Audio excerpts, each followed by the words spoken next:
Hi guys, welcome to App Guru. In this video, I will show you how to make boomerang video from camera roll on Instagram. First, open your phone camera. Now, swipe up to see the options. From here, make sure Live is turned on. After that, take a picture. Now, open your Instagram app. From here, tap on the plus icon in the middle. From here, tap on the plus icon in the middle. Now select Story. Then select Boomerang on the left. Now tap on Gallery on the bottom left. From here, select the picture that you just took.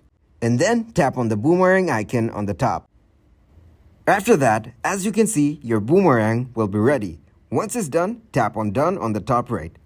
Now just tap on the arrow on the bottom right and share it to your story. Thanks for watching, and please leave a like, subscribe, and share.